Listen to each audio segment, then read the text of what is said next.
at the ODI. My name is Dirk de Velde, and I won't tell you very much about this meeting because it's entirely the brainchild of Professor Alison Brown from the Cardiff University and her colleagues. My job is simply to say in a few minutes what DEGRP is, the DFID-ESRC Growth Research Program. It's a growth research program which funds world-class research, and it has so far funded around 40 projects. And one of the projects in this is a project led by Professor Alison Brown. There are three themes in the DEGRP. One theme is agriculture and growth. Another theme is innovation and growth, and the third theme is on financial sector development and growth. And Alison's project fits within the last theme, but as you will see in the title, you managed to sort of combine two themes, thinking about microfinance and innovation in Africa's cities. In the theme of financial sector development and growth, there are about 8 grants, and most of them can be divided in two parts. So one area is around banking sector and national regulation and issues related at the macro level, and then the second part of the research contains 3 or 4 projects in the area of microfinance. And in the area of microfinance, we are very interested in thinking about research that can point out under what conditions microfinance can be effective. And we've gone through the waves that in sort of 10 years ago, microfinance was seen as a solution to many of the development problems. And then a couple of years later came a sort of a backlash against this, pointing out that microfinance wasn't always the solution. And now there is a third generation of research taking place that thinks very much about the conditions under which microfinance and micro can be successful. And we're very, very fortunate to have Alison Brown leading a research project in this area. Not only is she an excellent and world-class researcher, she's also a brilliant communicator, and I've witnessed that in Dar es Salaam a couple of months ago, where she was presenting on her research project, and where she's also recorded some podcasts that can be downloaded from the DEGRP website. But without further ado, I'd like to hand over to Professor Alison Brown, and she's going to tell you all about the meeting. I'm very much looking forward to this meeting. Thank you very much. Thank you, Dirk. If we could just have the PowerPoint up, please. I have to say that it's fantastic to see you all here today. Thank you. I'm undertaking this project with a number of colleagues, some of whom are here in the room, particularly my co-investigator, Peter Mackey, Alistair Smith, who's not able to be here, and our researchers and collaborators from different parts of the world. And just a welcome to say it's really nice to see everybody here. Thank you all for coming, and I'm hoping that we have a fantastic discussion. We're, as I say, lucky enough to be part of the DEGRP programme. ODI has had a coordinating role, and I have to say it's been very nice to be part of this family of projects going through. So the short title of this event is Microfinance and Innovation in Africa's Cities. The longer title on the actual ESRC bid was Inclusive Growth, Improving Microfinance to Support Growth and Innovation in Microenterprises. And our objectives are to look at the barriers and the benefits and risks to microenterprises in accessing finance, but also look at the potential of improved consumer protection to strengthening livelihoods. So we have a 5-country study, 4 countries in East Africa, and we're lucky enough to have representatives from nearly all of them here today. So Ethiopia, Kenya, Tanzania, Rwanda. And we're also looking at India because of look at lessons from a much more developed financial sector. And we're working with collaborators from the University of Addis Ababa, Dar es Salaam, University of Nairobi, and CEPT University. And we have representatives from all of those here today. I have to say that we're urbanists, so we're looking particularly at primary cities and secondary towns and at growth sectors of the economy. So we've done quite a number of interviews with traders. Our expertise is in livelihoods. We've with colleagues worked over a number of years looking at the reality of what's happening on the ground rather than modernist visions of cities which tidy people away. So we're honoured to be amongst the presence of so many experts in banking and microfinance, and it brings a really exciting new dimension to our research. So what do micro-enterprises need? In looking at financial inclusion, they need access to a range of services which include savings, insurance, pensions, credit, and remittances. And how do we package those together? And how do we draw together the plethora of provision for microfinance, much of which is informal? And we're finding quite a big gulf between the informal systems which have persisted in many parts of the world and looking at how people get access to finance through informal mechanisms, which includes money lenders with quite high rates of interest, but also friends and family.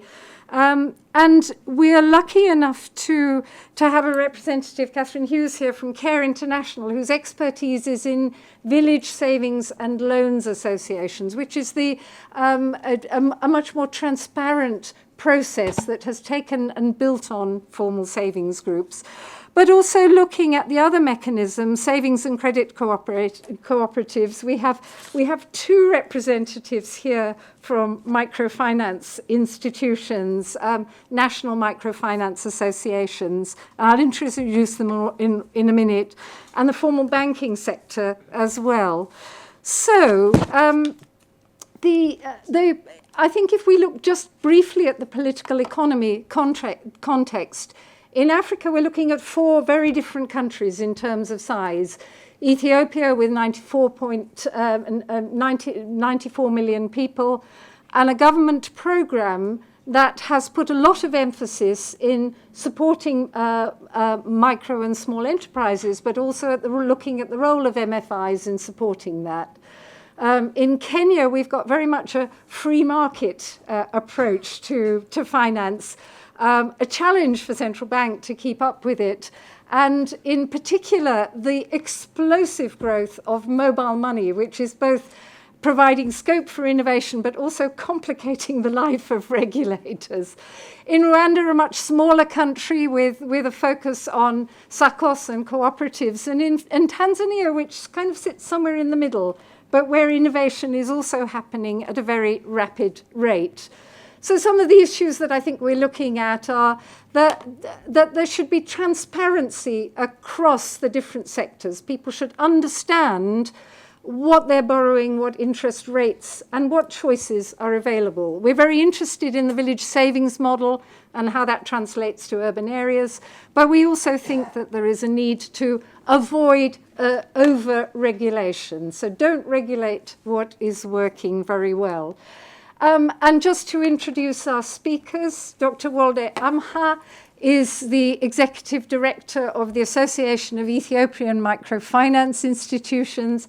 He's also a well-known academic, has set up his own institution, and if you look at any of the academic material on Ethiopia, you will come across Walde's work. Winnie Terry is the Chief Executive of the Tanzanian Association of Microfinance Institutions. She's just arrived, hot off the plane, owing to visa problems, so she's going to give us a really coherent approach. Peter Gikanga is the Portfolio Manager of Bank Supervision in the Central Bank of Kenya. So he brings a bit of realism, I think, to our approach. Catherine is the Financial Inclusions Programs and Learning Manager in Care International. So they're coordinating savings groups and developing learning from those, with over 4 million people of them in the savings groups in, I think, over 30 countries. And then we've asked two discussants, Professor Tegen Gebre Egziabhe, who's the head of IDPR, the Institute of Development Policy Research, and Professor Darshini Mahadevia, who's the dean from CEPT University in India. So thank you. We will continue, I think, to a very, very exciting program. So let me pass that to you, Walde, and we'll just have the next presentation, please.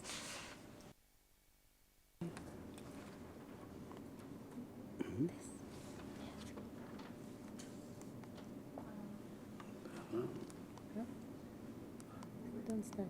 Wait. Okay. Okay. Yes, before I just tell you about microfinance, in the Ethiopian context, if you want to deliver financial services, there are only three options. One is bank, two is microfinance institutions, the other one is cooperatives. So we will be talking now about the microfinance industry. We have 35 microfinance institutions. Some are big, some are small. So we have 1,500 branches. And we are serving currently around 4 million clients. This is the active portfolio. And then, well, we reached all regions, but we didn't reach all the districts, or we call them all the villages. So we have that. The outstanding loan balance is 18 billion birr. And then what is unique in the Ethiopian case is from day one of their registration, they can mobilize savings. So currently, 70% of the 18 million is from saving mobilization. So the tendency is to transform these credit-led institutions into saving-led institutions.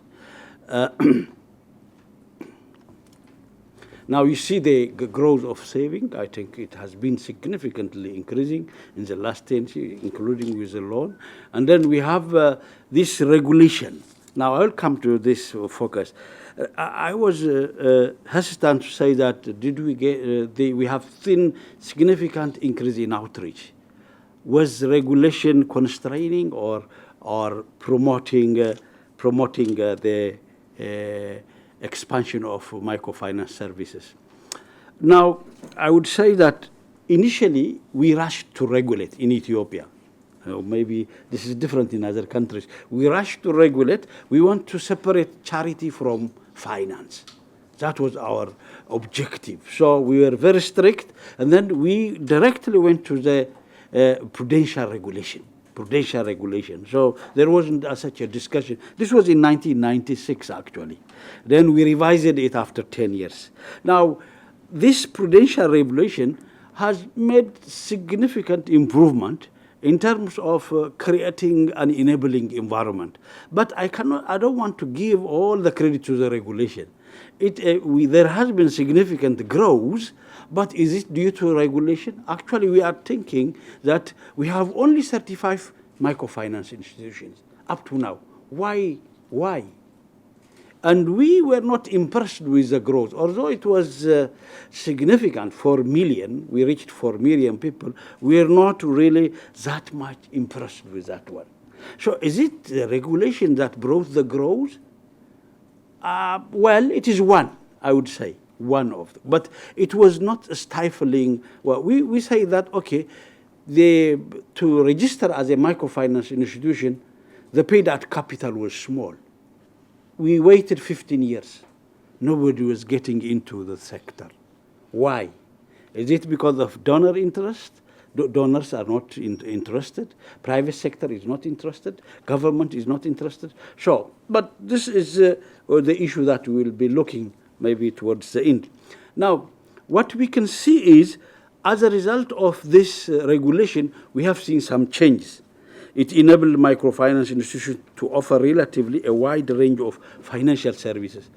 Uniquely, a microfinance institution in Ethiopia can issue microinsurance policy. So they can provide all types of financial services. We promoted through regulation, standardization and transparency in the microfinance sector. We increased the MFI's legitimacy and acceptance by banks and depositors. This enabled microfinance institutions to borrow from commercial banks and other lending institutions. It helped to shift the microfinance service delivery from subsidized credit to a business model. It helps microfinance institutions also to achieve growth and outreach. It helped build confidence. Now, another important thing that I can say is, in the Ethiopian context, if the MFIs are not distributing dividend, they are exempted from this corporate tax. This is very important, from profit tax. If you distribute dividend to shareholders, then you have to pay profit tax. So this is a concrete support of the government. It is of government, unlike other countries, I would say. I have been behind this. Microfinance institutions engaged in all activities as commercial banks, except in Forex. They have this the checking account, so they do everything like a bank. A strong focus on excluded population. The law says that they are not going to be commercial banks or mortgage banks, so by the law, they should serve the poor. So there is no diversion of I would say, mission vision. They have to serve the poor by law. This is actually helped us for this consumer protection. So they have to meet their social objectives. That is what has been repeatedly, and there is no diversion up until now. I have been in the sector for the last 15 years at least. So MFIs can mobilize deposits. As I told you, 72% of the loan is from saving. And there is significant improvement in the financial performance of this. We compare them with peer African MFIs, Latin Americans, or even that. So we have been doing this. And, well, there are lots of challenges, I would say. The first challenge we have is there is huge demand for loan. Where do we bring it, the money? We have tried through saving mobilization.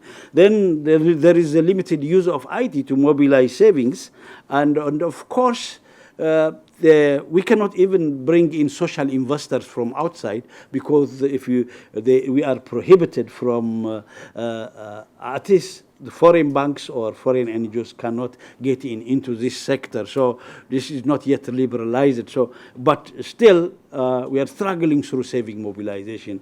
Donor support is drying. So if you see significant reduction in the donor support, and I think we are really in a serious challenge. So we are now discussing about this sector is not growing. It's stagnant. Why? Why? The regulation was enabling, as I told you, but it needs really a significant intervention. I think that my 7 minutes is over, so thank you very much. We have time to come back to your questions.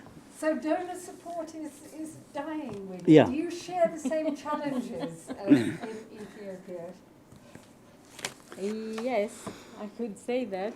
But let me start with the regulation scenario in Tanzania, which is quite different from what we've heard from my colleague Wolde.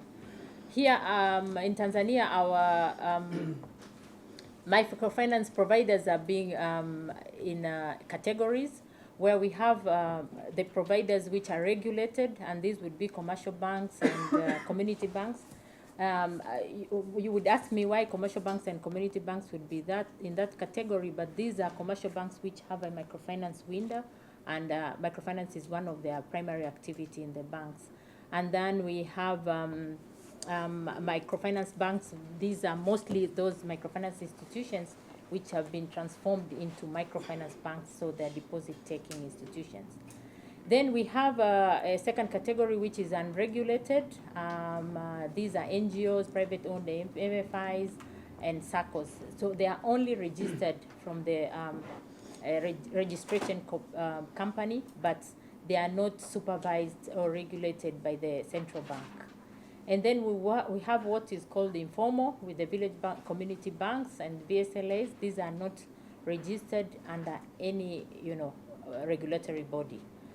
And most of them in Tanzania, when it comes to microfinance, they use group lending methodology, and individual lending is also on the rise.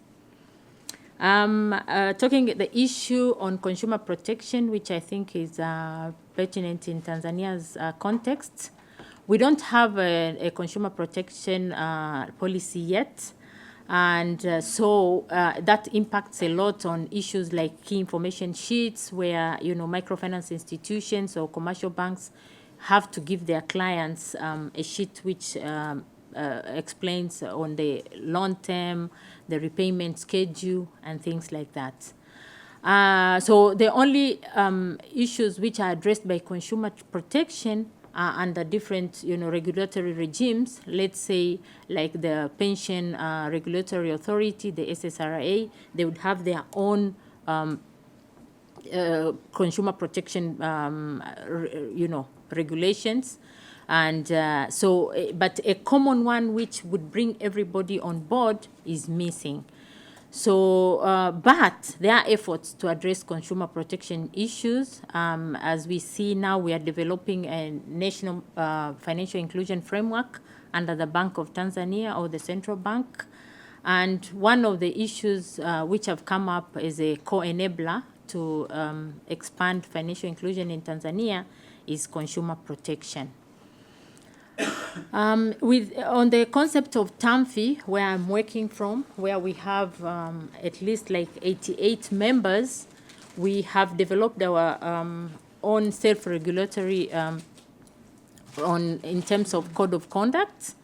So in here, members have got to adhere to a code of conduct which stipulates issues on interest rate and service cost disclosures, issues on customer complaint resolution, transparency, and appropriate collection methods. This helps, microfinance institutions which are under TAMFI to at least conduct business on favor of our clients. And then we have the social performance management, SPM, which also covers a lot on client protection issues.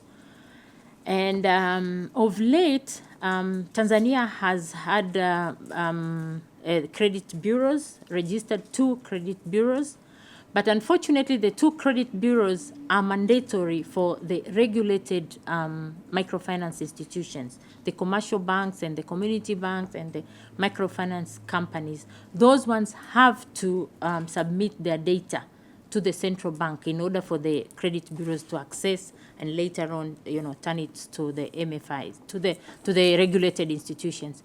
But the credit bureaus have left the non-deposit taking institutions. They can submit data voluntarily. So now as TAMFI, we need really to encourage our members to join the credit bureaus in order to have our clients protected.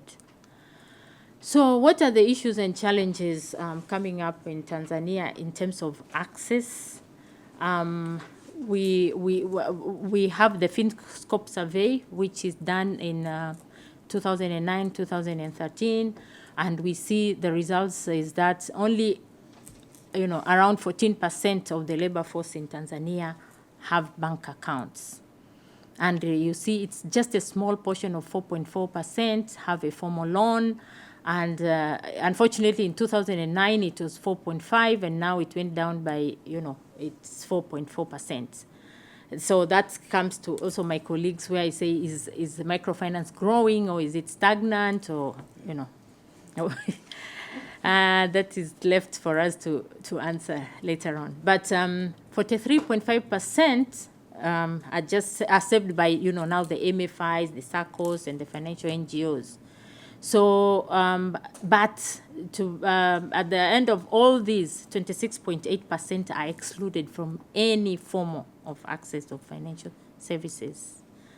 Another challenge we would see in Tanzania, especially on the microfinance side, is the absence of a legal framework, which is the Microfinance Act. We don't have that. What is existing is just a microfinance policy. Unfortunately, that runs way back in 2000, but after that, there were no consecutive efforts to deploy, a Microfinance Act, strategies, and regulations. And we think it's really essential to have a Microfinance Act, because then it would bring, non-deposit taking microfinance institutions and the informal ones under the financial services framework. And also it will enable them to grow, obviously, because then they will have a legal entity, so they'll have a borrowing power, and in turn, what they'll borrow can, trickle down to people they serve, and obviously at the end, our financial inclusion numbers will go up. Thank you for listening.